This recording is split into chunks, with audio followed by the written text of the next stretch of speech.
మేము ఒక 10-15 మంది మా బీసీ నాయకుడికి అండగా నిలబడటానికి స్టేషన్కి వెళితే దానిని వక్రీకరించి ఇడిదిప్పి పూర్తిగా మళ్ళీ పచ్చి అబద్ధాలతో మేమేదో దాడికి వెళ్ళామని, ఆ రోజున అక్కడ జరిగినటువంటి దాడి కర్రలు, రాడ్డులు, పెట్రోల్ సీసాలతో ఆ రోజు నన్ను చంపే ప్రయత్నం చేశారు. ఆ రోజు నా బాడీ గార్డ్స్, నా సెక్యూరిటీ, మా గన్మెన్, నా డ్రైవర్ నన్ను రక్షించబట్టి నేను ప్రాణాలతో బయటపడ్డా. లేకపోతే ఆ రోజున అక్కడే అయిపోయేది. ఆ విధంగా మా పైన దాడి చేసి మమ్మల్ని చంపే ప్రయత్నం చేసి మా పైన 307 సెక్షన్లు పెట్టి దాదాపు 12 మందిని మమ్మల్ని రాజమండ్రి సెంట్రల్ జైలుకి, ఆ రోజు రాత్రి అక్కడి నుంచి నేను బయటపడితే మళ్ళీ పోలీసులు నన్ను అదుపులోకి తీసుకుని ఆ రోజు అర్ధరాత్రి తోట్లవల్లూరు స్టేషన్లో మీరు చేసింది ఏంటండి, వాళ్ళ 3 సింహాలు, పోలీసుల యొక్క కర్తవ్యం, చాలా పాఠాలు చెప్తా ఉన్నారు.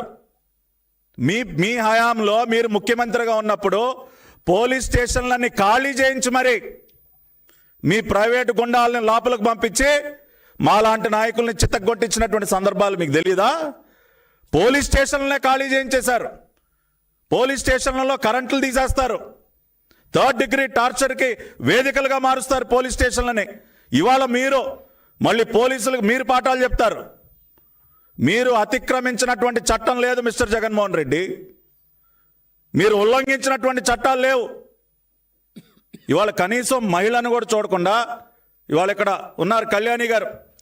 ఇదే కేసులో ఏప్రిల్లో ఆవిడ ఇంటికి వెళ్ళి కనీసం ఆవిడ నేను రెడీ అయ్యే దుస్తులు మార్చుకుని వస్తానన్నా సరే వినకుండా ఆవిడ బెడ్రూమ్లోకి వెళ్ళి ఆవిడని బలవంతంగా బయటికి తీసుకొచ్చినటువంటి సంఘటన మీకు తెలీదా? ఒక మహిళ కనీస గౌరవం ఇవ్వాలన్నటువంటి ఇంగిత జ్ఞానం లేకుండా మీ ప్రభుత్వం ఆ రోజున ప్రవర్తించింది. ఇవాళ మీరు అరెస్టుల గురించి, లా అండ్ ఆర్డర్ గురించి, చట్టాల గురించి మీరు మాట్లాడతారు.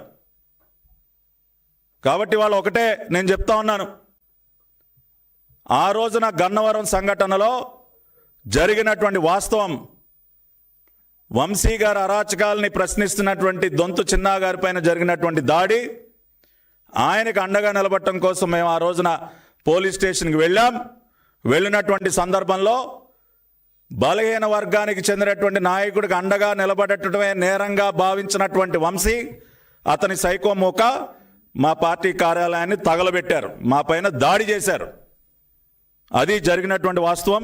రెండోది, ఆయన ఇందాక ప్రెస్ మీట్లో చాలా అమాయకంగా వంశీకే పాపం తెలియదండి, సత్యవర్ధన్ గారంట, సత్యవర్ధన్ తానంతటికి తానే పాపం ఆటోలో కోర్టుకు వెళ్ళి వాంగ్మూలం ఇచ్చాడంట. ఆయన అన్న మాటలు. అయ్యా జగన్ రెడ్డి గారు చూడండి వీడియో, ఏ విధంగా మీరు పరామర్శించడానికి వెళ్ళినటువంటి ఒక బీసీ ద్రోహి, ఒక దళిత ద్రోహి వంశీ దళిత బిడ్డను ఏ విధంగా కిడ్నాప్ చేసి తాను ఉంటున్నటువంటి ఇంటికే తీసుకువెళ్ళాడో ఇవాళ విజువల్స్ రిలీజ్ చేశాం. దీనికి జవాబు చెప్పండి. ఇప్పుడు చెప్తారా మీరు? వంశీకే పాపం తెలీదు, అక్రమంగా ఇరికించారు, ఈ విధంగా ఒక దళిత బిడ్డని కిడ్నాప్ చేస్తే ఈ ప్రభుత్వం చూస్తూ కూర్చోవాలా? ఇది తెలుగుదేశం పార్టీ ప్రభుత్వం, కూటమి ప్రభుత్వం, ఎన్డీఏ ప్రభుత్వం. ఈ రాష్ట్రానికి ముఖ్యమంత్రి నారా చంద్రబాబు నాయుడు గారు, ఆయన పరిపాలనలో దళితులపైన, బలహీన వర్గాలపైన చిన్న గీత పడినా కూడా ఉపేక్షించేది లేదు. కఠినమైనటువంటి చర్యలు ఉంటే ఆ రకంగానే ఇవాళ వల్లభనేని వంశీ అనేటటువంటి ఒక దళిత ద్రోహిని ఇవాళ అదుపులోకి తీసుకున్నాం, చట్టపరమైనటువంటి చర్యలు తీసుకుంటూ ఉన్నాం.